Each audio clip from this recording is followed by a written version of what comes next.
Right, good afternoon, everyone, and thank you very much for joining us at this event, where we'll be looking at the issue of achieving zero hunger and the solution to accelerate the transformation to achieve climate-resilient agri-food systems.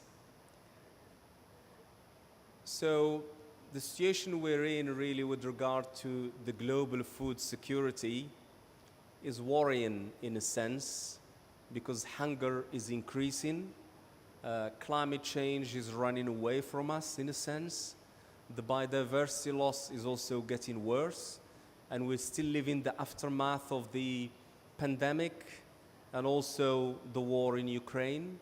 All these are having important impact on global food security in general.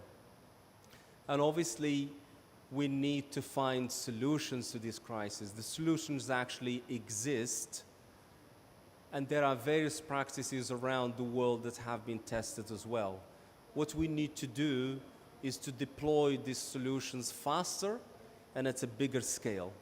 And what we want to focus on this particular event today is really on the important role of innovation, harnessing the power of innovation to address the global food security, hunger, particularly in the context of climate change.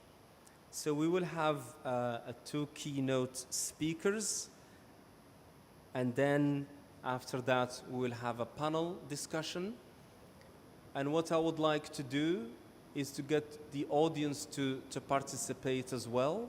So after the first question, if you have some comment, something you would like to add and share with us, that would be welcome, so we can make this interactive. And after the second question, I'll come back to you as well. So even though we penciled in 90 minutes for this event, I think we'll aim to finish it in 1 hour, so we can have a half an hour bonus and we can have a break. But please join us, participate. If you have something to share, that would be really welcome. So as I said, we'll have two keynote speakers. First, it gives me really great pleasure to invite and welcome my dear colleague, Abdel Hakim Al-Wa'er, who's the Assistant Director General and Regional Representative of our FAO office in Cairo.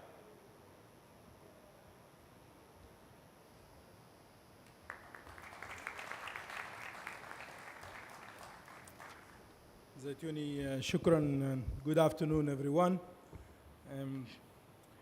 It gives me great pleasure to invite you all and welcome you to this indeed very crucial event that focuses on two of humanity's most challenging issues today: global hunger and climate change.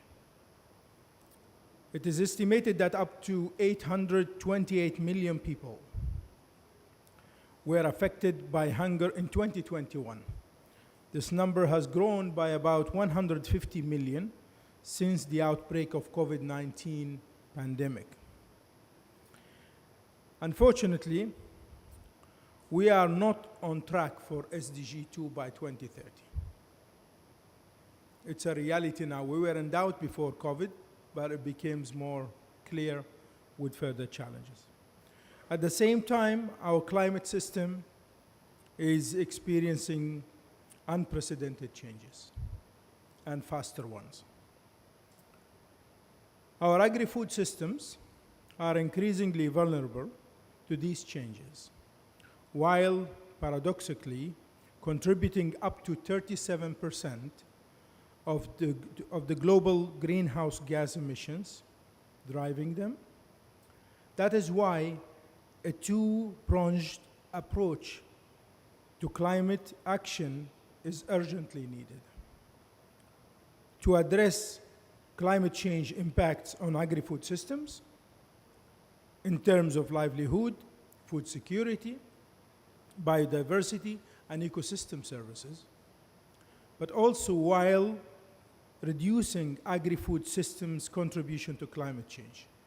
So we have both, as we know, agriculture in particular adds up to about 20% of carbon sources, so we need to work on both adaptation and mitigation. By working in partnerships, building resilience, and enhancing climate risk assessments and preparedness, the most devastating effects of climate change can be avoided.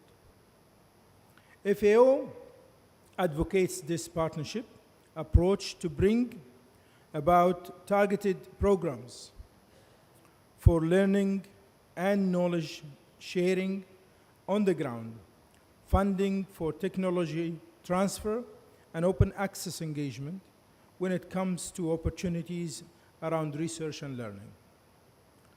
The strategy highlights, the new FAO strategy on climate change echoes the Paris Agreement in underlining the fundamental priority of safeguarding food security and ending hunger for all. And this strategy highlights how this requires a sustainable transformation of agri-food systems based on science and evidence-based innovation across the sectors: technological, financial, policy, legislative, social, and institutional. Science and innovation are the heart of the FAO strategic framework and two of the accelerators identified to speed up the achievements of the SDGs. FAO has also adopted a new strategy on science and innovation this year, which stresses that innovation drivers by data, science, policies, and investment is essential for ending hunger and building climate-resilient agri-food systems. We must make agri-food systems more efficient, inclusive, resilient, and sustainable. At the same time, agri-food systems need to deliver affordable, nutritious diets for all. We have the tools, we have the knowledge. Now is the time to strengthen our institutions and capacities and the access of all stakeholders to the relevant knowledge, innovations, and best practices, and gather more partnership to achieve zero hunger. To do this, we urgently need to increase investments at all levels. I thank all members of the partners who are helping and supporting the Food and Agriculture Organization move forward on the transformative path towards an equitable, food-secure, climate-smart future. I wish you a successful deliberations, and I will follow all the discussions, Zaitouni, to see how we can get and distill some recommendations moving forward. I thank you.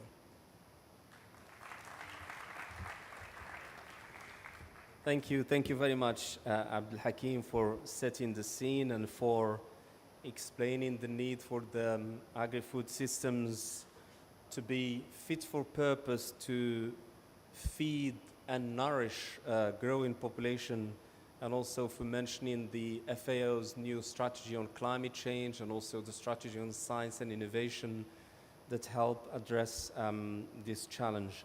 And you mentioned also the sustainable transformation needed really based on scientific evidence. And this brings me nicely to the next speaker, as someone who doesn't need really much introduction, someone who's been very vocal on the use of scientific evidence and also the projection for the future and what we need from now to secure a sustainable future. So it gives me great pleasure to welcome and invite Dr. Johan Rockstrom, who's the director of the Potsdam Institute for Climate Impact Research.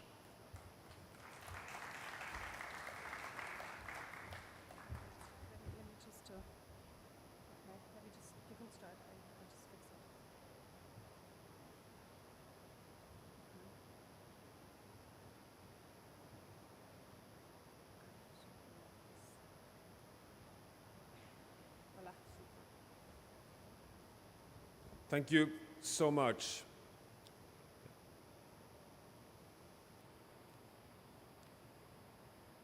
Okay.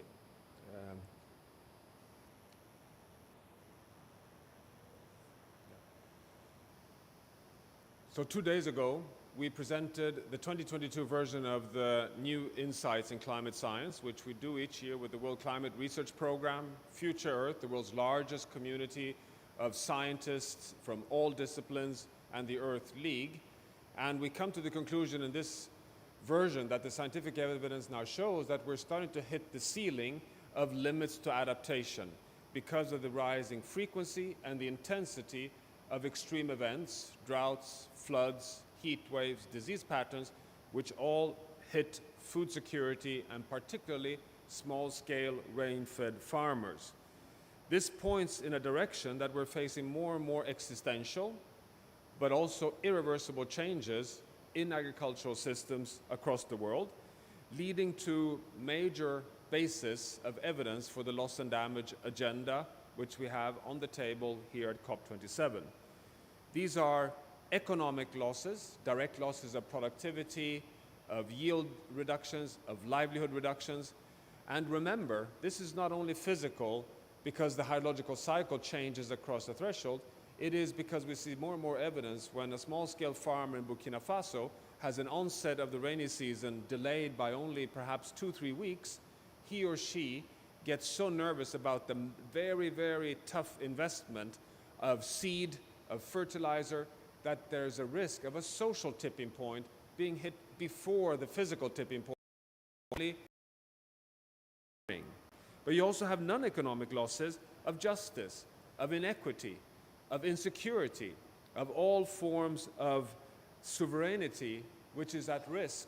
And we have more and more evidence that this leads already today to higher risks of displacement, of migration, and also as a threat amplifier of conflicts.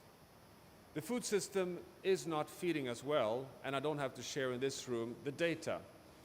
But I think it is important to just remind ourselves that the latest assessment shows that in the order of 10 million people from different scientific sources have been estimated to die prematurely because of unhealthy food.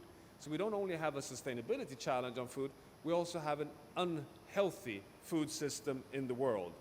And all of this is happening at 1.2 degrees Celsius of global warming. That is something which is quite remarkable when we are following a pathway that takes us to 2.4 to 2.8 degrees Celsius of warming just by the end of this century. Because the pain is being hit so hard in the hot spot region in the world right now, in the Horn of Africa, with several hundred million people being affected by 4 consecutive rainy seasons that have failed, which is undermining life support because of food insecurity. And we have the evidence and have actually predicted this. We have the science of attribution, which has come a long way when it comes to connecting anthropogenic climate change, undermining the fundamentals of the food systems when it comes to temperature, water, soil productivity, disease patterns, and how that hits in this graph from the IPCC 6 assessment in terms of risks of agricultural and ecological droughts. And this is not a projection, as you see here. This is what we are observing today. This is in yellow the regions that already today have a significant, scientifically verified increase in the frequency and intensity of droughts. And we have a lot of evidence showing how this is kind of combining with the frequency of conflicts around the world. So you have an indication of how droughts reinforced by climate change, caused by humanity, is interacting with the risk of conflicts. We recently did a study looking at the food system's role in terms of the transition to a more manageable, resilient climate future, showing that for all the 6 planetary boundaries that are now outside of the safe space to keep the Earth system stable, allowing small-scale farmers, but all food systems, to be able to produce according to stable conditions of agroecology, 6 of them are caused primarily by unsustainable food systems. So climate change, biodiversity loss, freshwater use, land use change, and overloading of nitrogen and phosphorus are all in the red, and they are all caused primarily by the global food system. So what we have here is a very delicate situation. The food system is victim number one of global warming caused by humanity, but it's at the same time driver number one of its own undermining. This is an interaction we have to have into our agenda when it comes to the transition. We have also support that a transition towards a zero-carbon, adaptive, resilient food system can only be achieved by investing both in productivity improvements, resilience building with more intercropping, water harvesting systems, zero-tillage systems, agroforestry systems, getting more diversity, more integration, and more biomass into the system, but also through reductions in food waste, but also with reduction in all forms of linear expansion of agriculture into intact nature, which provides really important resilience at the landscape level. We have done calculations of the transition that this will require, and this is clear that this is a necessary pathway requiring both reductions in fossil fuel-based driven agricultural systems, so decarbonizing the agricultural system.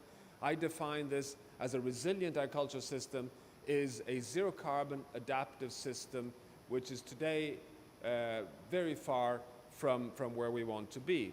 But what is quite exciting in this agenda is that the portfolio of solutions is actually out there. This transition, which has to happen so fast, is not a fantasy. We have the solutions in the portfolio, but we also need to be able to map and attribute the correlations between extreme events and impacts on particularly vulnerable food systems in the world.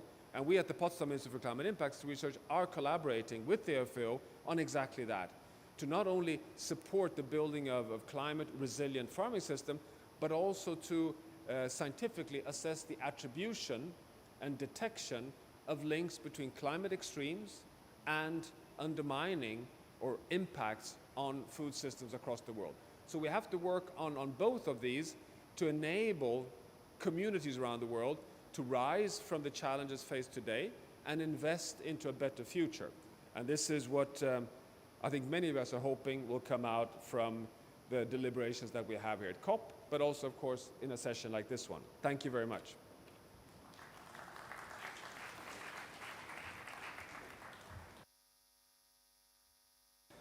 Thank you very much for that great presentation and for adding so much information to setting the scene about the challenges we're facing to achieve the zero hunger and to transform the agri-food systems. So now I would like to call the panelists to join us on podium. It's my pleasure to invite Her Excellency Lisa Schrein-Macher, who's the Minister for Foreign Trade and Development Cooperation from Netherlands, Mr. Mua Fanua Tolosina Poli, who's Assistant CEO at the Ministry of Natural Resources and Environment of Samoa, Gayan Gabrielian, who's Deputy Minister of Environment of Armenia,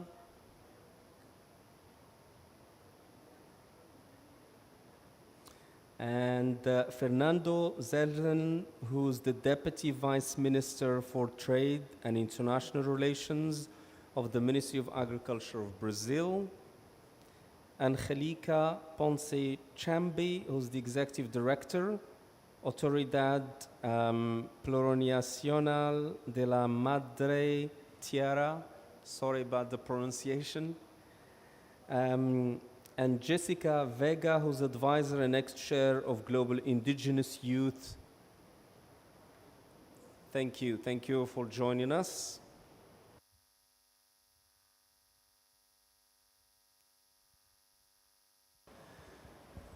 Okay, so welcome everyone, and the way we'll run this panel, I'll start with the first question. It's not really a question, just to introduce you, to set the scene, and you can say from your perspective, from what you heard, and how we tackle the global food security and achieve zero hunger.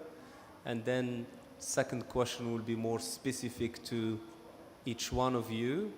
And then, as I said, we'll bring in the audience also to hear from their perspective if there is any comment or any questions. So if I start with you, Excellency, Minister of Foreign Trade in Netherlands, give your first perspective. Thank you. Thank you so much, and thank you also for the two great introductions that we heard before for the keynote speeches. First, let me just start very quickly with the why. Tonight, 1 in every 9 people on Earth will go to bed hungry. 1 in every 9. So that is 1, 2, 3, 4, 5, 6, 7, 8, 9. And then again, 9. So it's a lot and way too many. And although the aim of making hunger a thing of the past was always a steep challenge, COVID-19 and the war in Ukraine obviously have caused big shocks to the global food system. And they were all compounded by climate change and biodiversity loss. So what is needed? I think we have reached, if not surpassed, the boundaries of what our planet can take. And fundamental changes are inevitable if we want to continue feeding the world and making zero hunger a reality. And we can and we must act now together. And COP27, we're not COP29 yet. That's innovation, yeah. It's putting this in the spotlight. And we have a special theme day on agriculture and adaptation as well as on biodiversity. And we have negotiations taking place on agriculture and food. And we have 3 different pavilions focusing on food. And perhaps most importantly, we have stakeholders from businesses, research, civil societies, and government presenting solutions for transforming our food systems and giving this matter the attention that it deserves. As such, COP27 is doing what it should. After this, it's up to all of us to deliver, and we must take the solutions home and implement them. And we must increase our investment in agri-food systems. As governments, we have a leading role in facilitating partnerships in our own countries to make this all happen. And it's important to realize that there's a no one-size-fits-all solution to end hunger or to end malnutrition. And we need to find and implement solutions in our own national pathways for sustainable food systems. So what are we doing? When it comes to international cooperation, the Netherlands is increasing its budget for food and nutrition security from 325 million euros to 425 million euros a year by 2025. And of course, we're encouraging partnership approaches that involve actors in the field of policy, science, and practice. And we've just expanded our funding for FAO's Water Productivity Open Access Portal so that it can be scaled up to a global level. This portal provides access to satellite data that can be used for making agricultural water consumption more efficient and which can help us deal with the growing problem of water scarcity. And for the Sahel and East Africa, we're developing major programs that aim to make local and national food systems more reliant. And the Netherlands is also an active member of the Zero Hunger Coalition and the Scaling Up Nutrition Network. And we're willing to support other promising initiatives for innovation, for climate action, and impact at scale. Speaking of which, if we want to achieve impact, we urgently need to get the private sector on board, which is also one of my main focus points. So if we want to make the zero hunger possibility, governments, knowledge institutions, businesses, and civil societies, organizations need to join forces in partnerships that seek integrated, locally appropriate solutions. And this requires a focus on food and nutrition security and climate, while also considering gender, biodiversity, conflict, and other important contextual factors. And we need creative solutions, conducive policy, and practical ways to scale things up. And we need collaboration among parties at all levels. And most importantly, obviously, we must act now. Thank you.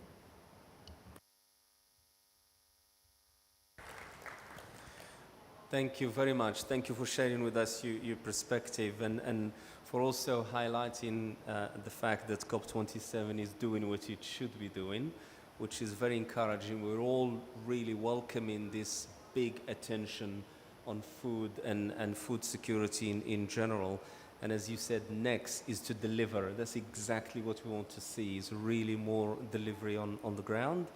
And you focus particularly on the need for investment and involving the private sector, and how government is also really important is in facilitating this investment and also the action, as you said, and impact at scale. Thank you also for your continued support. You said you're increasing the budget for food and nutrition by 2025 is very welcome. That's the political will when we hear that, really, for encouraging this action. So it's really much appreciated, and thank you for sharing that with us. Let me invite now Muafanua Tuluzina Poli, who's from Samoa. You can share with us your perspective, please. Press the button. Good afternoon, everyone. Thank you very much for the introduction. And I'm from Samoa. I'm not sure how many of you that know the where Samoa is, and we are in the Pacific. And I think most of the people know Samoa when it comes to sports. But anyway, Samoa is one of the small island development states, and which is more vulnerable to the impact of climate change. And I am working with for the Ministry of Natural Resources and Environment, and I'm heading the forestry division. In new government reforms, because in the past we used to have conflicting policies between agriculture and forestry. And the government see that there is no benefits of the community, because people are a bit more confused because of the messages delivered by different ministries. Now we have organizing sectors. We have the agriculture sectors, we have the environment sector, which streamline and work together. The agriculture sector includes part of the environment sector as well, and the environment sector also includes sections that deal with the agriculture sector activities. We have seen climate change impact is real in our small countries, especially when we come to the shortage of water supply, or even when we come to flood when it's during rain season.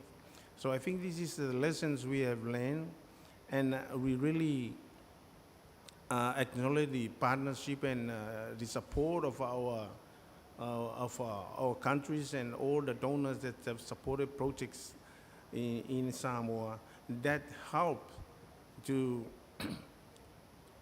do activities that will minimize the impact of climate change. In this prolonged crisis we had, the COVID-19 and also the war in Ukraine really has an impact on the transportation and food exchange. So we really encourage our people to go back to the land, to make sure that they have enough food to cater for the demands and supply for our local people during crisis. In this, we have a tree planting campaign, which is include not only the forestries, but we have included tree crops, the crops that you can use the food. The fruits, but the trees still remain to serve other purpose, other ecosystem services. So we are promoting agroforestry. It's a mixed planting that to make sure that a farmer has some sort of incentive uh, uh, to plant trees. Because our experience back home under the forestry, yeah, people are a bit reluctant to plant trees because they think that this is a long-term investment if you ask them to do planting for forestries. So we have included agricultural crops which people and farmers can utilize their land more effective and sustainably. Because we have encouraged them to consider environment issues. Like they have seen now, we have to identify and prioritize area of critical issue, such as watershed, catchment areas, biodiversity conservation, just to make sure that they have a sustainable land management for farming. In that sense, we really need that we don't have to be rely mostly on overseas, but we need to self-sustain when we come to crisis. And also, we would like to introduce plants that's more resistant to climate change that can help to overcome some of our problems when we come to food supply. That's why we have included fruit trees and tree crops under our campaign for tree planting. We need to plant 3 million trees within 6 years. Samoa is a small country, and we have a population of 200,000 people. So, and we really encourage everyone to work together, communities, village, all the NGOs, our key stakeholders, other ministries that involve tree plantings in the program to work together. We have kids supporters, some support from projects we have now in our country, from our donor partners to implement this project. But climate change is a key issue, so to consider when we do all our developments. Okay. So Yeah, I think we can stop this here. I'll give you the floor later on, so Okay. we can get other speakers to come in as well. Thank you. Okay, Thank you. thank you. Let me bring in Fernando Zellerner as well to give the perspective from Brazil. Thank you, Mr. Moderator, and good afternoon to you and to all on this panel. It's a pleasure to be here today to have the opportunity to talk a little bit about Brazil's view on the contribution of agriculture towards eradicating hunger and addressing the impacts of climate change, including poverty eradication. So I'd like to thank the keynote speakers for setting the scene and for painting a very, an alarming but also very sobering context of where we are and also pointing towards the direction where we need to go. In the current context of multiple multi-dimensional crises that the world is facing, events such as these and even more widely speaking the COP in general give us really the chance to reaffirm the importance of having a balanced approach to sustainable development that takes into account the social, the economic, and the environmental pillars in a synergistic and mutually reinforcing manner. We always have to remember that there is a balance between these three pillars and they have to advance together. So as the only economic sector capable of active decarbonization, it's clear that agriculture has a very important role to play in the coming years in accelerating and promoting this transition to a renewable-based global economy, whether in the production of food, fiber, or clean energy. Brazil can make a relevant contribution in this regard. Over the last 40 years, through technological innovation, Brazil has been able to expand its grain production by more than 400%, while the planted area has grown just over 40% in the same period. So significant productivity gains have been realized and have also been made in the livestock sector. So as a result, Brazil transformed itself from a country that used to be a net importer of food in the 1970s to one of the largest agricultural exporters in the world today, And all this while using only 30% of its land for food production and preserving more than 60% of its territory with native vegetation. So for the last 12 years, Brazil has implemented a robust low-carbon agriculture policy aimed at disseminating best practices to all farmers, strengthening technical assistance and capacity building, and promoting constant innovation in this interface between production and conservation. The idea is that by 2030, this policy will extend the use of techniques such as no-till planting, restoration of degraded pastures, animal waste treatment, integrated livestock, agriculture, forestry systems, among others, to over 70 million hectares of land in Brazil, resulting in the mitigation of more than 1 billion tons of CO2 equivalent, and effectively contributing to achieving Brazil's nationally determined contribution. So coupled with Brazil's commitment taken on last year at COP26 to eradicate illegal deforestation by 2028, this is Brazil's main strategy in agriculture to strengthen the sector as a critical engine to achieve net zero by 2050.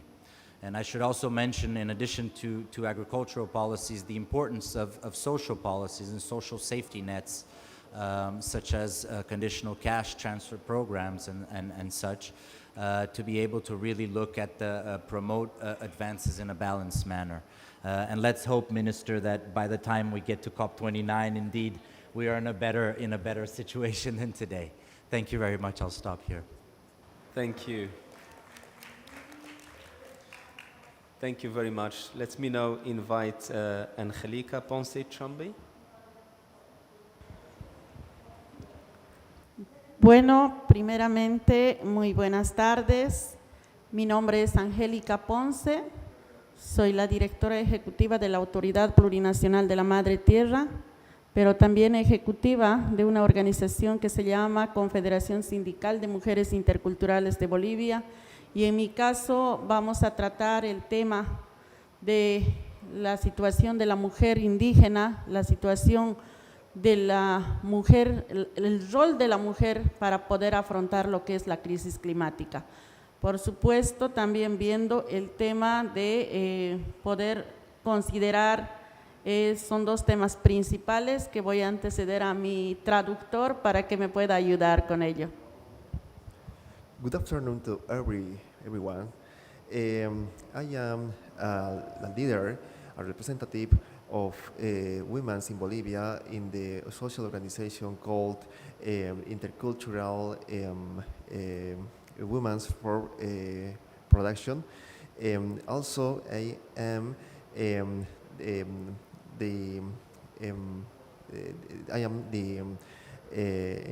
responsible of the institution that is called the Institution for the Mother's Earth. I send you a great greeting for each one who is now here. Bueno, imagino que muchos me entienden y muchos no, pero para mí es una experiencia única de poder compartir con ustedes. El rol de la mujer en Bolivia y en el mundo es algo bien importante. El rol de la mujer en sí, de la mujer indígena, de la mujer que vive en los periurbanos, de la mujer de la ciudad, es un mismo rol de afrontar contra la crisis climática, bajo la necesidad de que nosotros somos pilares fundamentales de nuestras familias, porque somos mujeres, porque somos madres, y que necesitamos, haciendo la adaptación a esta crisis climática, somos las mujeres. Like women, we are the main pillars in the family. We are people who are who do lots of work in themes of in topics related to agriculture, and we support all these policies because Angelica Ponce is an indigenous leader and leader from for most women in Bolivia. ¿Cuál es el rol que debemos accionar a nivel global para que nuestras hermanas indígenas como mujeres podamos salir o podamos adaptarnos mucho más fácil a esta crisis climática? Es poder dar el lugar correspondiente al tema de género en todo aspecto y en todos los espacios posibles. Para mí, en mi estado plurinacional, de donde yo vengo, es una lucha constante de que las mujeres hoy en día podamos tomar los lugares de espacios de poder donde podamos incidir nuestras necesidades como madres, nuestras necesidades como mujeres rurales, que día a día estamos paliando con el hambre, con el frío, con la sequía, ¿no? Con la inundación, porque en muchos casos nosotros como mujeres también jugamos el rol de ser papá y mamá. Por eso es que nosotros necesitamos como mujeres también que nos tomen en cuenta en los espacios de poder político, en los espacios sociales, en los espacios económicos, a nivel nacional y a nivel global, para que así nosotros tengamos como mujeres ventanas de financiamiento para nuestras necesidades, como mujeres. The main question in our country is how women can struggle with all these climate crises, and the answer is that women in Bolivia, on all the countries, have to take part on the political positions, because there is some situation about patriarchalism. Women in all the world should take part of the political decisions with the main responsibilities in each country.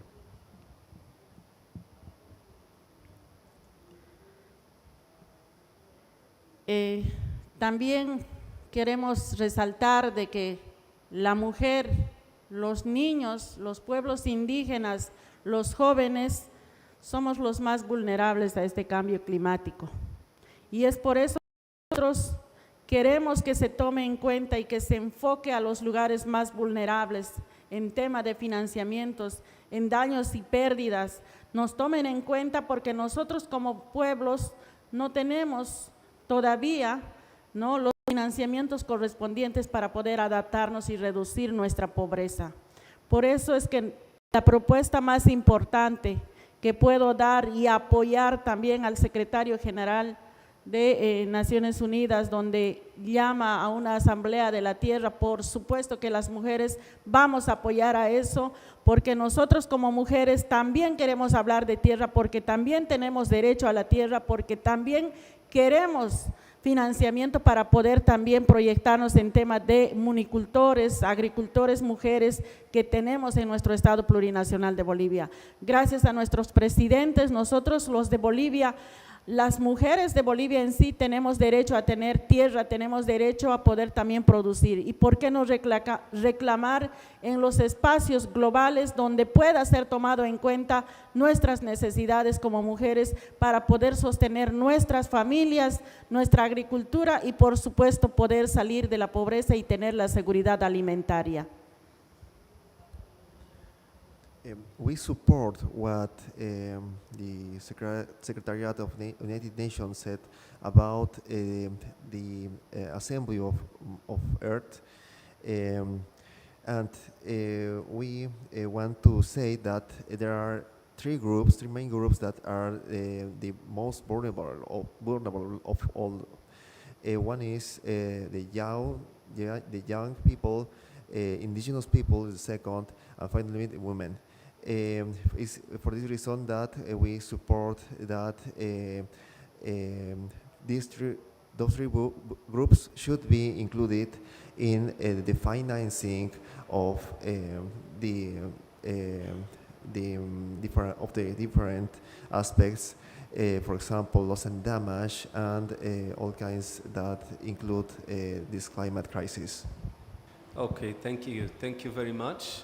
Let me bring in the other speaker, which we've got to represent is from the Global Indigenous People, Jessica. Tuba di Quindo.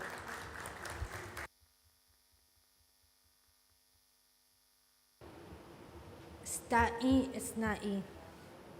For my process, I want to say thank you, everybody. And thank you, FAO, for including the voices of the women and the indigenous youth people here today.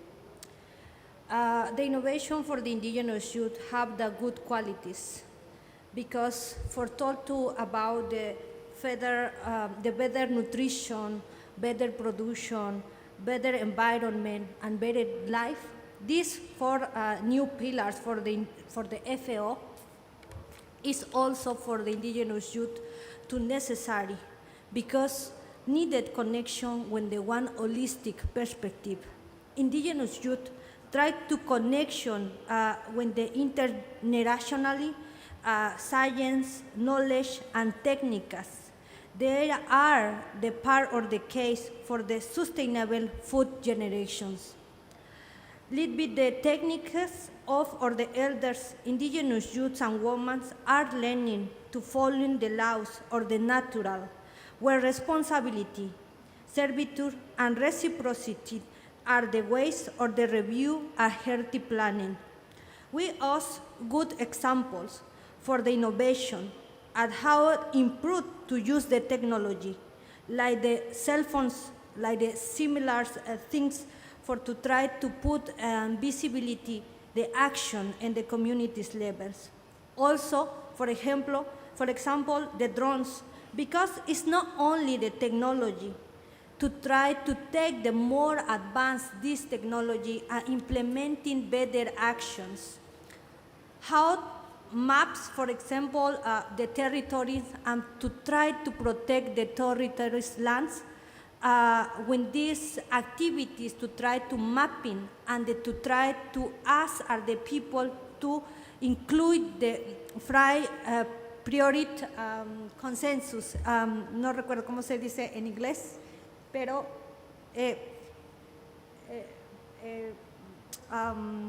se me fue ahora. La inclusión de... se me fue ahora. La inclusión de... sorry, I forget the part. This is really important because it's important to us are the people in the communities and the territory to try to implementing some projects. It's important to try to make a consensus on the indigenous and communities. This is the one important thing to try to interview and the promotion from the agriculture. For example, indigenous youth to try to also visibility the action in this level when the one campaign and to try recognition or the food vision, where even the Director General of the FAO has joined us this campaign in around the 3 weeks ago in the FAO building. This is the one strategy for indigenous youth to try to visibility the food system, because it's not only to how to improve this agroecology, is also to try to have the good perspective for environment, for these better diets, for the traditional food system. We are seeking to action because the indigenous people is part of the medicine for the Mother Earth. This is the one essential, important for to protect also the diets and the food traditionals. Why is the allocats to try also to combine and ask for the fundings for the implementing good projects to try to innovation more projects like this. because the technologies for indigenous people is not only the one thing, it's more like this, is to try to combine the science, the knowledge, the technologies for protect this knowledge like the one way for the improve and the protect and to take really action and not only to give promise are the indigenous people. Okay. This, thank you so much. Right, thank you very much.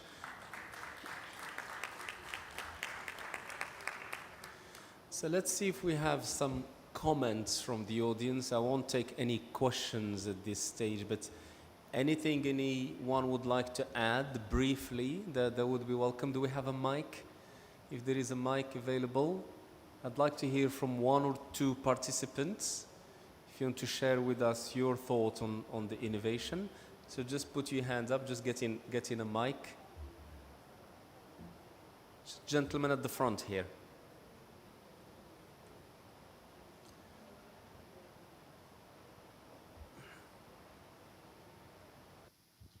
Thank you very much. My name is Jan Wolf. I'm from Buddhist Tsuchi Foundation. And I have a question actually relating to the introductory remarks by Mr. Joström. I saw a chart that he showed that a shift to a plant-based diet is very, very important to achieve a sustainable food system which is in line with our climate goals. So I was just wondering whether governments on the panel also have this in mind and promote any measures, in particular in rich countries where people eat a lot of meat, to shift away from meat consumption to a more plant-based diet. Thank you. Okay, thank you. I'll take that as a comment because I asked for comment, no questions. One more comment? Comment, please, no question. Okay. Yeah, good afternoon. So I think I feel more interested in the comments from the man from Brazil. Sorry, I forgot your name, right? Maybe in the course of the conversation, I'll be interested to really understand very deeply how you're able to transition, from the net importer to being, a net exporter. And considering the massive growth that you had in terms of productivity, I think it's also a learning curve for developing countries like Nigeria, where I come from, to learn from and, advance our agri-food systems. Yeah. Thanks. Okay, thank you. One more at the back, there. A comment, please. Yes, thank you. A comment on innovation. My name is Peter Roxon. I'm from the World Intellectual Property Organization. It's a UN specialized agency. So we've just last week launched a new flagship publication where we showcase around 200 climate change adaptation technologies. So I just want to bring into focus that we heard from the gentleman from Potsdam in the beginning that there are limits to adaptation. Of course there are. But what we have learned from making this publication is also that the variety of solutions that are out there, technical techniques and so on, the ingenuity that goes into creating this is really fascinating and really amazing. So maybe a comment of a bit of optimism that there are actually a lot of good technologies out there that can be put in action to mitigate, not to mitigate, but to go against some of the impacts that we see already. Right. So search for WIPO Green Technology book and you will see it. It's a digital first publication. Thank you. Thank you. Thank you very much. Thank you for your comments. Let me come back to you, Your Excellency, on the experience of the Dutch for agri-food system, particularly if you can share with us the Dutch approach to food systems transformation. Thank you. Well, the Netherlands is not a large country, but we do have a large history when it comes to agricultural food production and also a long history of innovation because we need it because our country is not endless and we need to make most use of the little land that we have. So I believe that what matters most when it comes to food systems is that its ability to change and adapt to new situations. And we, as the Netherlands, are currently transitioning towards a more healthy, sustainable, and resilient system that is fair to all partners in the food chain. And this approach that we follow, or that we use for doing this, we call the Dutch Diamond approach. And it means that we use that government, knowledge institutions, private sector, civil society, all working together in one partnership. And that really accelerates innovation because there's a constant loop, a feedback loop between all these partners. So that is how we approach the food systems, and I guess that's also partly a little bit the answer to how can you transition to a more sustainable, healthy way of food production, and diet obviously plays a key role in that. A more plant-based diet, we encourage it as government. I'm a liberal, so I feel it should also be bottom-up. But by already having sustainable food systems, I think that really helps. Great, thank you. And thank you for being brief, because I wanted to say, if you take a couple of minutes, then I think we can really finish a bit early. Samoa, as you said, Samoa is not only famous for sport, but for the needs for using digital technology and innovations. If you could share with us your perspective on Samoa's need for that. Thank you for the question, moderator. And I think somehow we need to have that innovative technology for the farmers, so the people can aware of whatever, especially when we come to climate factors. We trying to introduce a climate early warning systems to inform farmers of different changes in climate, and I think this would be a very good idea for our small country, for the farmers to be aware, and also the technology for the farmers, because I think the most of the problem we have back home is the data collection. We need to introduce some kind of a system that farmers can input and provide information and data for our planning purpose. But yeah, I think one of the things that we would like to what should I say, to promote again is the traditional knowledge, traditional farming knowledge. So which we found out that it was more sustainable and resistant if we go back to the history of Samoa and the way people were farming. So just to reintroduce and also modify to the farmers can utilize. Yeah. Thank you very much. And Fernando from Brazil, I think that there was a comment there for Brazil, in case you want to pick up on that. If not, also if you could share with us the perspectives of what Brazil brings in terms of its values and circumstances to this issue of best practices and technological innovation. Thank you. Well, innovation really has been at the heart of Brazil's progress in agriculture. So in the 1950s to 1960s, all the techniques that were used were coming from countries with temperate climates and did not adapt well to Brazilian conditions. So a lot of governmental investment, public investment was made through our agricultural research corporations to adapt plant and animal species to Brazilian climate. So for example, in terms of cattle, European races are very productive in terms of meat and milk, but did not adapt well to Brazilian warm climates. Whereas races from India are very drought resistant, but much less productive.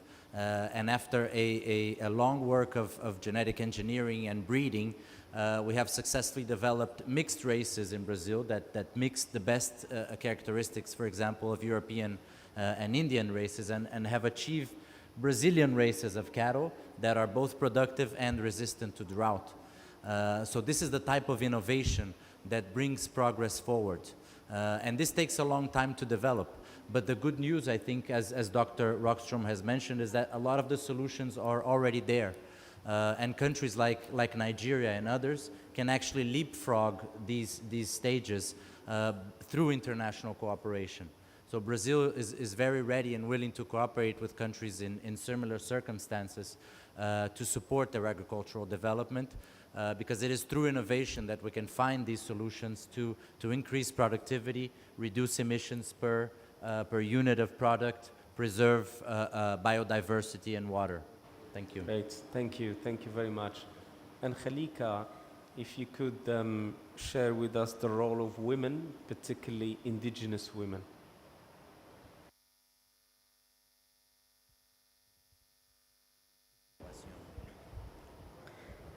Bueno, muchas gracias.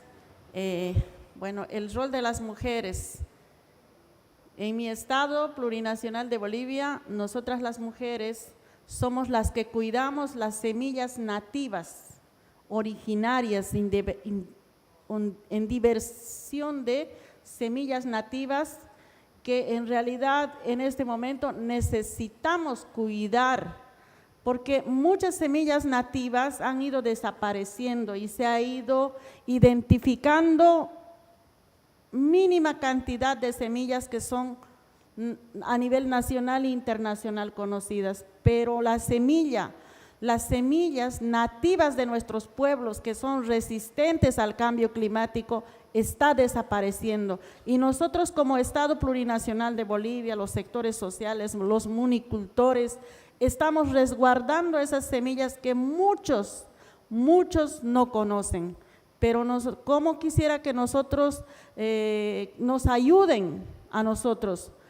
Queremos seguir resguardando esas semillas que en tiempos más difíciles, cuando ya se termine el agua, la producción, estas semillas nativas que nos han dejado nuestros ancestros van a ser los que subsistan, los que alimenten, porque nosotros tenemos no semillas transgénicas, semillas que son nativas, que están produciendo ya en estos tiempos con mucha dificultad. Y para eso nosotros necesitamos ayuda para nuestra gente que produce en mínimas cantidades, pero hace que estas semillas sigan persistiendo en el tiempo, porque son semillas nativas que dan la alimentación mucho mejor, ¿no? Entonces, si hablamos de poder nosotros adaptarnos y empezar a solucionar la situación climática, es también conservar las semillas nativas de nuestros pueblos y buscar también cuál es la solución para nosotros como pueblos indígenas. Yo vengo de un pueblo indígena, hoy por hoy estoy como autoridad y como autoridad tengo que ver cómo ver la solución. La solución también está en los pueblos indígenas, porque los pueblos indígenas somos los que cuidamos las semillas nativas, las mujeres en sí, nosotras las mujeres nos dedicamos a cuidar las semillas para que subsistan nuestras semillas, subsista la alimentación de nuestros hijos. Entonces, ahí está la solución climática también, porque nosotros somos en sí históricamente defensores de la madre tierra, de sus derechos de la madre tierra, de las montañas, de las selvas, en realidad de todos los ríos, todo lo que en que concierne nuestra madre tierra somos defensores, porque nosotros no pensamos en capitalismo, nosotros pensamos en la soberanía alimentaria, ¿no? Entonces yo creo que eso también es muy importante. Nosotros como Bolivia somos el bastión de resguardadores de semilla diversa en tema de granos, si hablamos de maíz, de hortaliza, de papa, de quinoa.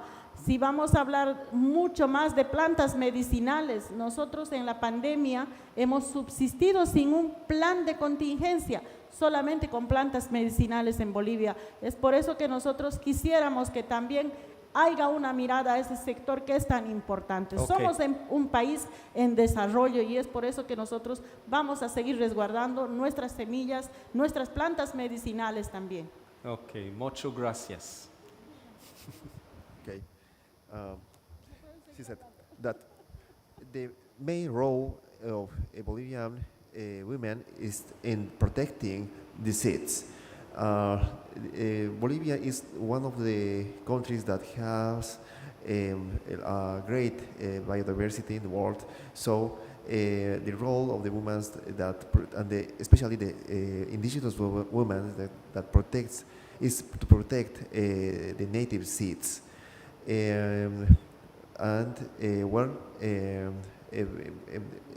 Bolivia has lots of knowledge about medicine plants, and for example, in the when the COVID-19 was in Bolivia, the traditional medicine with plants achieved to avoid more damage in our country. Thank you very much. Let's just hear from Angelica now.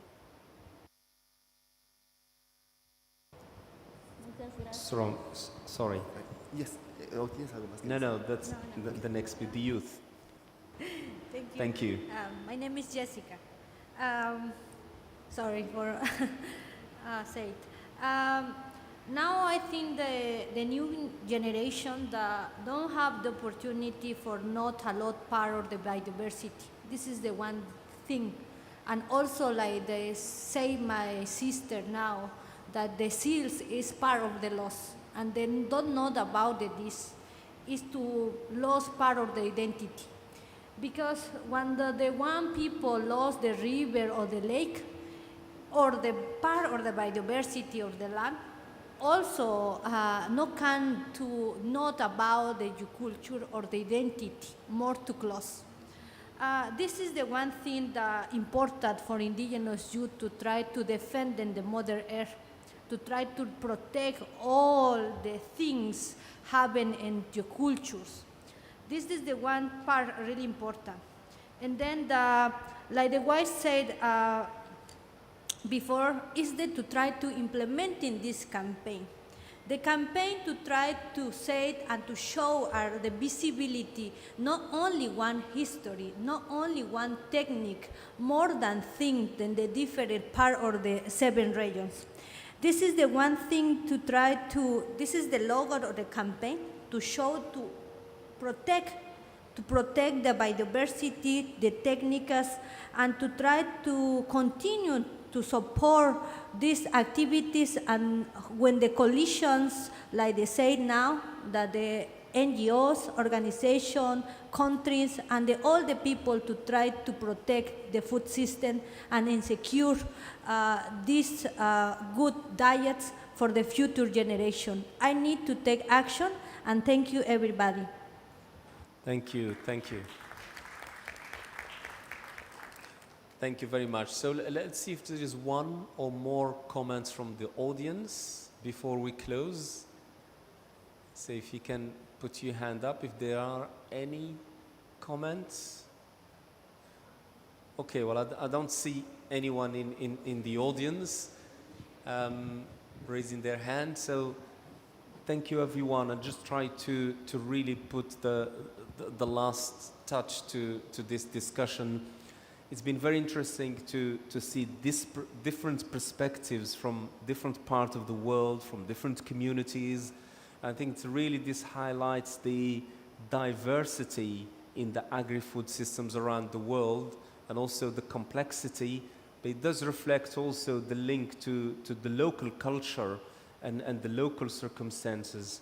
And this is why I think for this session on innovation is really in a broader sense. So innovation is not only about applying hard technology and digitalization, but we heard from the indigenous communities that innovation, particularly for the role of women, it goes beyond that. It's for the traditional knowledge and the application of the local know-how. And for the youth also, that brings a new dimension to innovation. So thank you again to all the panelists, and thank you everyone for staying with us until the end. And I just would like to invite my dear colleague, Abdul Hakim Al-Wa'ir, to give his final words to close the session. Thank you. Yes. Zaitouni, thank you very much for managing this indeed very interesting and critical session. Zero hunger. One saying says that no one is food secure until or unless everybody is food secure. So it is indeed a global action, and you cannot have food security in one place where you still have food insecurity in many other places. So it needs a collective effort indeed. The other aspect, I think today, in a very important issue of zero hunger, the participation of the different stakeholders, mainly the indigenous people with their indigenous knowledge. A lot of the climate smart solutions that we implement today at global level, they come from the grassroots, they come from the communities. And they're the best school to learn from how did they adapt over the years to changes around the circumstances. So this session brings all these views and experiences from different people, different communities, facing different challenges, although we all aim to try and achieve food security. I think food security may bring people closer to become more as a one village in trying to achieve global, regional, sub-regional food security, because we know that we cannot do complete and I would say ideal food security at a national level. So countries do need to collaborate with the countries in the region in order to achieve more regional food security. We at FAO support all these efforts. Our main role still is to try and connect the dots where lessons learned from different communities are passed to other communities. Lessons learned from different scientific and research institutions are distilled down to practical solutions. And we keep monitoring, of course, and advising and providing the right guidance to communities and governments to align their policies and strategies to achieve this. Today, we again raise the alarm that we are off track for achieving SDG 2 zero hunger. And that means we still need in the remaining 8 years and maybe beyond further intensive work to achieve more. Understanding the climate impact is very important, and we've seen a number of presentations of how these different communities and different circumstances have dealt with it and what kind of support that we can provide. So we thank you all for participation and partnering with FAO, and please do continue exchange that knowledge, because it's a knowledge that will benefit other communities and other people in humanity elsewhere. Thank you, Zaitouni, for all the effort of bringing all these people together, and we should thank our colleague Julia also for taking this great effort. Please stand up, Julia. She's behind bringing everybody here together. So thank you very much. We really appreciate all the support. Wish you all the best.